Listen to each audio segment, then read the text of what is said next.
When the doctor placed the newborn twins in Sarah's arms, the entire hospital room went silent, not from worry, but from shock. The baby girls had skin like white porcelain and hair like fresh snow. What happened next left everyone speechless. Before you watch, remember to like and subscribe so you don't miss another touching story like this one. And write in the comments where you're watching from and what time it is there. Are they? Sarah's voice broke as she looked down at her daughters. The nurses exchanged glances. A pediatrician stepped forward quietly. Mrs. Peterson, the doctor said gently, your daughters were born with oculocutaneous albinism. Sarah's husband, David, stood frozen at the bedside, staring at the two tiny babies in his wife's arms. Their skin was nearly translucent. Their hair looked like silk made of moonlight. Even their tiny eyelashes seemed to disappear under the bright hospital lights. What does that mean? David asked, his voice tight. Are they going to be okay? The doctor nodded. They're completely healthy, but they'll need protection from sunlight, and their vision may have challenges. Sarah pulled both babies closer to her chest, tears streaming down her face. They're perfect, she whispered. They're absolutely perfect.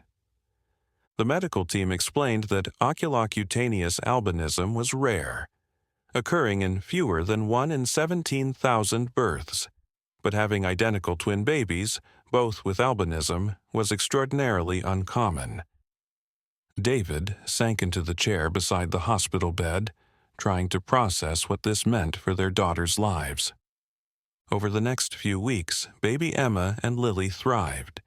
They held their heads up earlier than expected, followed objects with their eyes, and made sweet cooing sounds to each other like they had their own secret language. But even in those peaceful early days, the stares were overwhelming. At the grocery store, strangers would peer into their stroller. Do those babies have albinism? Someone whispered. Sarah looked up. Yes, they do. Not everyone was kind. A woman walking past muttered, "They look like little ghosts." Another asked loudly, "Were they premature? They don't look fully formed." David's jaw clenched. His hands gripped the shopping cart handle so tightly his knuckles went white. By the time the babies were 6 months old, Sarah had stopped going to crowded playgrounds. By 8 months, both girls had matching UV-blocking glasses, wide-brimmed sun hats, and the strongest sunscreen was stocked in every corner of their home. They weren't ashamed. They were just protecting their daughters. But the isolation hurt. As Emma and Lily grew, their distinct personalities emerged beautifully.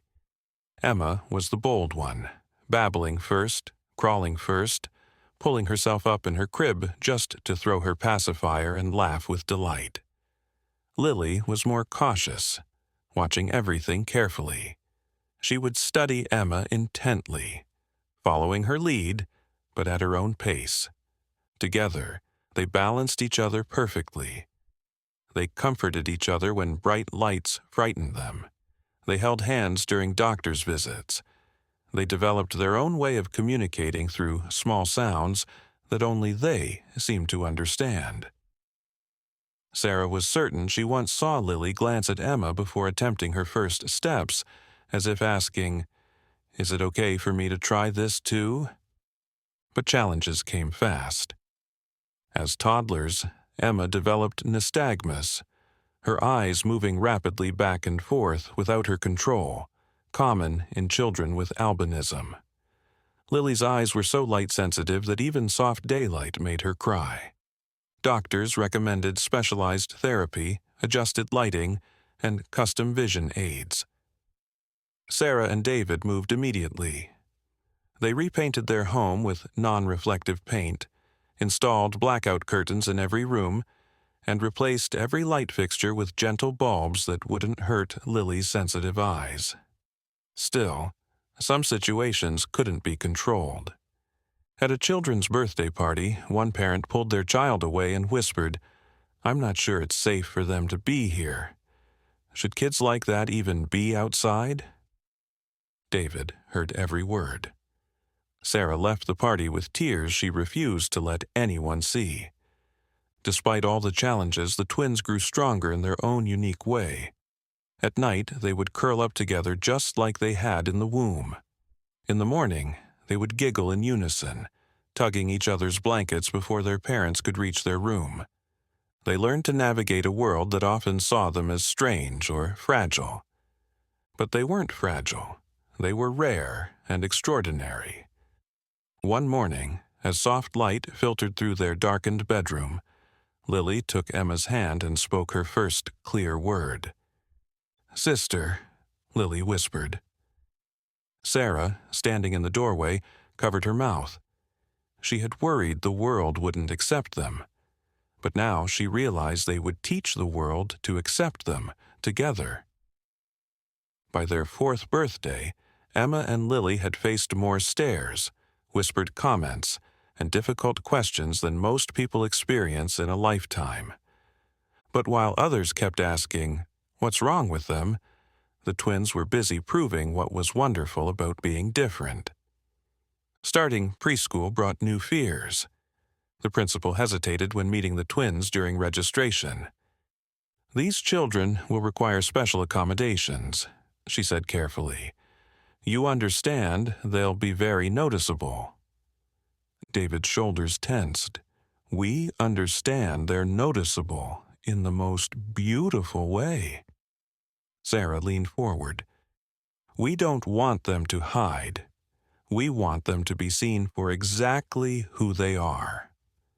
On their first day of school, both girls wore matching blue dresses and purple sunglasses. Emma held Lily's hand tightly as they entered the classroom, their little backpacks bouncing on their small shoulders. Some children stared. One little boy asked, "Why is your hair so white?" Lily looked directly at him. "Because we were born to be special." Emma added, "Plus, we can see things in the dark that you can't." The class erupted in laughter. The tension broke. The girls were comfortable. By lunchtime, they were playing with dozens of new friends, showing everyone their special vision books, and giggling on the carpet. When Sarah came to pick them up, the teacher pulled her aside. "I need to tell you something," the teacher began. "They transformed this classroom today, not because of their condition, it was because of their confidence." Sarah fought back tears. "Thank you." Days turned to weeks, then months.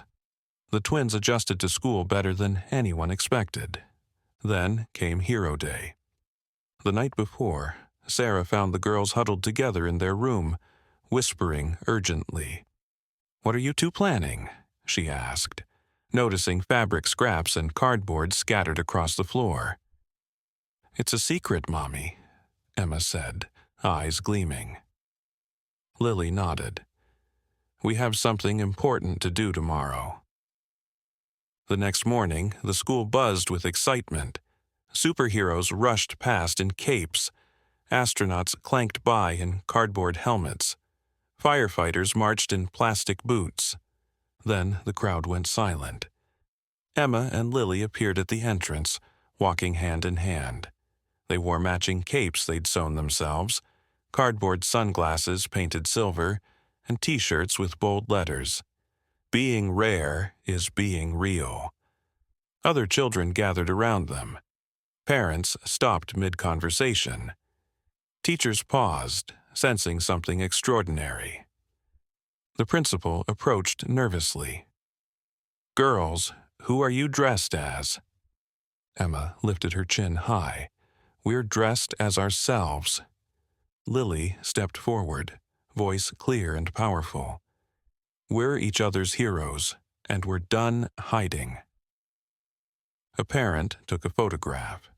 Within hours, it exploded across the internet. Parents with children with albinism sent grateful messages. Teachers asked how to better support unique children. Organizations reached out asking if the twins could help raise awareness. Weeks later, a package arrived. Inside was a magazine with their photo on the cover. Emma and Lily holding hands, smiling, their white blonde hair glowing in sunlight. The headline read, "Brighter than ever, the twins who taught the world to see differently." That evening, Sarah tucked them into bed, their fingers still sticky from celebration cake. "Mommy," Lily asked quietly, "was it good that we were born like this?" Sarah smiled, brushing a curl from her daughter's face. "It wasn't just good, sweetheart. It was extraordinary." Emma shifted beside her sister. "We made people see us twice." Sarah nodded. "Yes, and the second time they saw how bright you really are." From that day forward, Emma and Lily never hid again. Did you enjoy this story? If you were their parent, would you have encouraged them to stand out the way Emma and Lily did? Yes or no? Let us know in the comments below. If you like the story, subscribe to this channel and leave a like. Thanks so much for listening. See you in the next video. Have a great day.